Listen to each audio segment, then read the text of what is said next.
ஒரு நிமிஷம் பாகியா என்றவுடனே டிவி திரை முழுக்க பரபரப்பா காட்சிகள் விரிய ஆரம்பிச்சிடுச்சு. அங்கே பாக்கியா கொஞ்சம் அமைதியா இருக்க, பக்கத்திலேயே ஒருத்தர், ஆமா, இனியா அடுத்த ரவுண்டுக்கு செலக்ட் ஆயிட்டாளா, உங்களுக்கு எப்படி தெரியும் கூப்பிடுற மாதிரி கேட்க ஆரம்பிச்சாங்க. பாக்கியா சின்ன சிரிப்போட, இப்பதான் டிவில பார்த்தேன், இனியா செலக்ட் ஆனதையும் அவ அம்மாவும் அப்பாவும் அவ பக்கத்துல ரொம்ப ப்ரௌடா நிக்கிறதையும் பார்த்தேன் ஒரு குட்டி பதில் கொடுத்துட்டா. அந்த பதிலுக்கு அப்புறமா தான் பக்கத்துல இருந்தவங்க சந்தேகம் கிளம்ப ஆரம்பிச்சது. பாக்கியா, நீங்க சொல்லுறீங்க கோபிக்குமே உங்களுக்கு எதுவுமே இல்லைன்னு.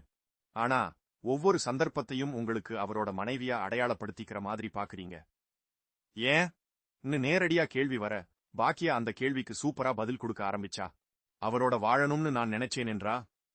இந்த ஜென்மத்துல அந்த நினைப்பு என் மனசுக்கு வந்ததுதான் இல்லை.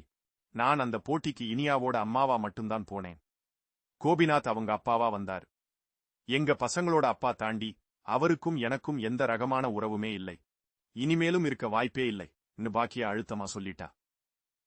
அதே நேரம் மயூவை பற்றியும், அவ ஒரு விதத்தில் கோபியை மட்டும் எதிர்பார்த்ததையும், அந்த எதிர்பார்ப்பு நிறைவேறலையா காரணமா அவளோட பிறந்த நாள் எப்படி மோசமா போச்சு அதையும் பாக்கியா உணர்ச்சியோட பத்திரமா பேசி முடிச்சா. மயூ சந்தோஷமா இருக்கணும், கவலை வேண்டாம், எல்லாம் சரியா ஆகிடும் சொல்றதோட பாக்கியா கலக்கிட்டா. பின்னணியில் இசை ஓட, கதையோட முக்கியம் திருப்பம் எடுக்க ஆரம்பிக்குது. சீரியல் ப்ரோமோக்கள், திரை விமர்சனங்கள், சினிமா தகவல்களை தெரிஞ்சுக்க எங்களோட சேனலா மறக்காம சப்ஸ்கிரைப் பண்ணுங்க.